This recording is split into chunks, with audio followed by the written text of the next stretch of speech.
Willie. Great to have you with me this evening. What a week that was. What a week that lies ahead as Democrats demonstrate once again they have no clue about how to conduct foreign affairs, much less domestic ones.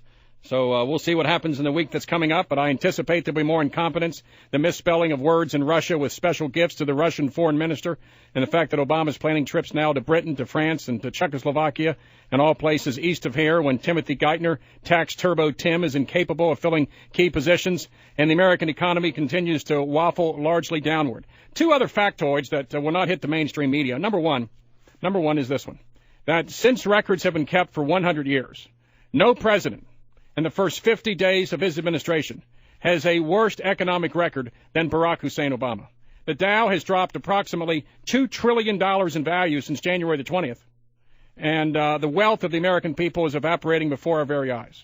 As he attacks achievement, attacks high earners, and attacks those who have been successful to give more monies to those who didn't earn it properly in the first place. That's number one. Number two, as far as the popularity of Barack Hussein Obama, it's kind of a garden variety, around 60%, which is about where the popularities have been in the last 5 or 6 presidents after 50 days. But the little unreported fact is that among all the last 60 years of presidents, Obama is second from the bottom in those who disapprove of the job he's doing. So slowly but surely, step by step, the American people are figuring out that they elected a socialist. And that is no more true than in his proposal to heap more of the tax burden upon high-income Americans. For example, the top 1% of Americans pay 30% of the bills. The top 3% of Americans pay 50% of all the bills. So that means about 4 million Americans pay 50% of the bills for 305 million Americans, which is an incredible number. What Obama's doing is saying, line up 100 citizens. I'm going to make everybody equal. I want the 5 citizens on the far right to take money out of your pocket and give it to the 95 citizens who didn't earn your money. Essentially, it's income redistribution discrimination. It's also counterproductive. When you tell achieving successful Americans that is a very high price tag, you're likely to discourage the type of behavior that causes high income. And if you tell low-income Americans, those making below, say, $40,000 a year, who don't pay any federal income taxes, that because of your status you get a benefit, you're likely to discourage one form of behavior which is most desirable and encourage that form of behavior which is least desirable. How do you encourage charitable donations? By taxing them. How do you encourage purchasing stocks when the values are going down and the capital gains rate is going to go up if there are any profits? How do you encourage entrepreneurs to take more risks who already pay a disproportionate high part of the tax burden by taxing them beyond their capability to pay and to grow the market and grow jobs? How does any of that work? Only in the mind of a socialist does it work. In fact, the Drudge Report tonight has a posting of a New York Times reporter who asked him if he was a socialist. Obama calls back in the New York Times reporter and says, or thought he was joking about the socialist question. Obama is so much out of touch with reality. He doesn't understand that redistributing the wealth, much as he told Joe the plumber in Toledo, Ohio he wanted to do, is somehow socialistic. He doesn't get the point.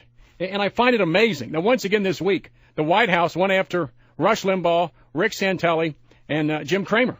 They're playing a crass political game by sending out attack dogs, Begala and Carville, in order to smear the Republican Party with the use of the term Rush Limbaugh, because Rush is very popular with people like you and I. So they want to define the opposition as represented by an individual. They know what they're doing. They want to get your eye off the prize. They want you to forget about Obama and start thinking about Rush Limbaugh. It's classic political avoidance. Whenever Paul Begala or James Carville show up on television, you know bile and puke are going to come out of their mouths because they're political attack dogs. And how is this hope over fear? How is this changing the political climate? I care about my country. I want my country to be successful. I don't want Obama to succeed. What righteous American wants a socialist agenda for this country? I want Obama's socialist agenda to fail, as I'm sure it will. Can anyone point to one country on the face of the earth where over the long term communism or socialism has succeeded? Give me the place. Give me the name of the place. But that is the system that Nancy Botox Pelosi and the feckless one, Harry Reid, along with Ted Kennedy and John Kerry and Barney Frank and Barack Hussein Obama, want to impose against your wishes on you. So don't let them play this typical political inside the Beltway Washington gang of defining the opposition. You and I are smart enough not to be distracted by such baloney. The stock market has gone down 20% since January 20th. The definition of a recession is the stock market down by more than 20%.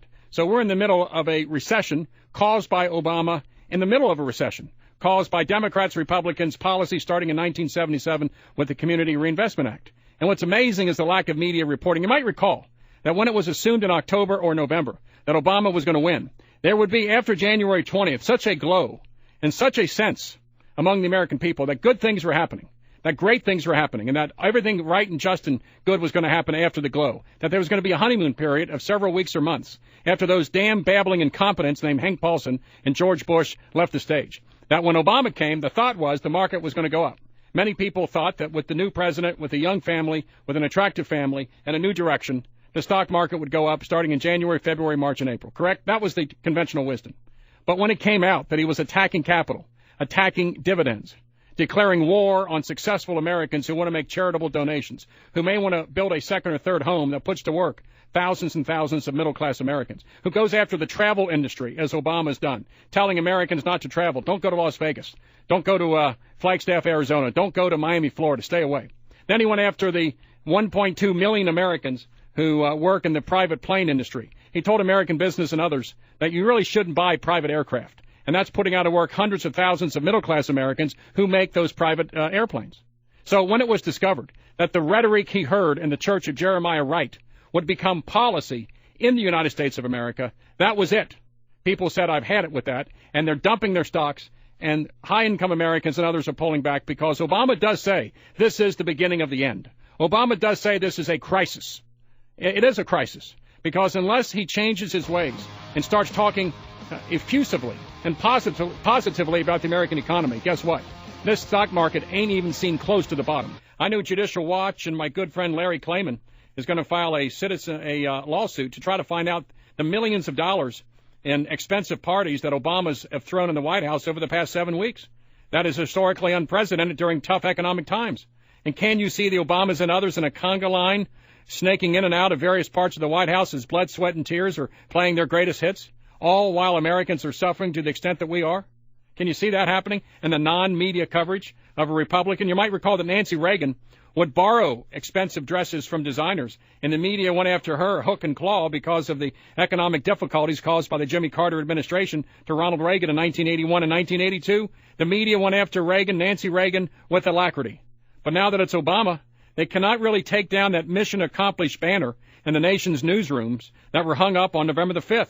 It's an incredible tale. Also, I found out in an email, maybe God Almighty was trying to communicate to you and I, because on November the 5th, if you go to the Illinois State Lottery website, the pick 3, on November the 5th of last year, the election, remember that, November the 5th of last year? You know what the 3 numbers were picked by the Illinois Lottery? Kevin Haas guessed the 3 numbers picked by the Illinois Lottery, pick 3 on November the 5th of 2008. Bingo. 666. A mark of the beast. And I'm thinking, is God Almighty trying to send us a message by punishing us for the choices that we made, ignorant as they were?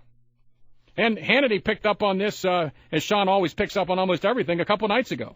And that is that the fear I have, and that you have, and that he has, about the lack of information contained within the heads of many of the Americans who voted this guy into power last November. The lack of information. You might recall the Zogby poll conducted a couple weeks that JohnZiegler.com did, how Obama got elected, where something like 60% of Obama voters did not know in 2008 which political party controls the House of Representatives and the U.S. Senate. The majority thought the Republicans were in charge when they have not been since 2006.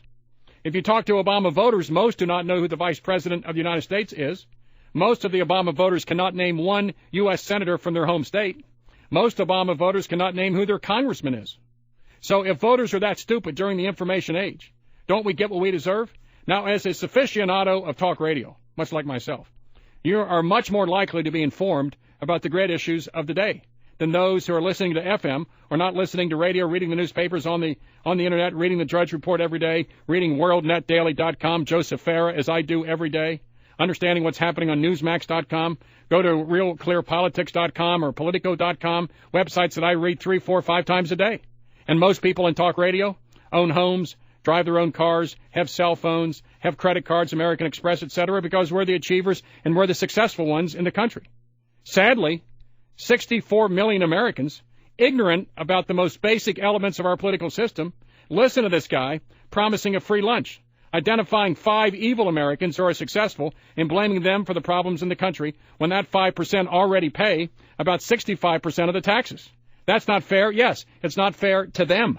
That's the problem. Today does mark the beginning of the end. The beginning of the end. The beginning of the end. The beginning of the end. The beginning of the end. Boy, it makes me want to live my life well, doesn't it? It's the beginning of the end. That was a cut from like 8 days ago. This is the beginning of the end.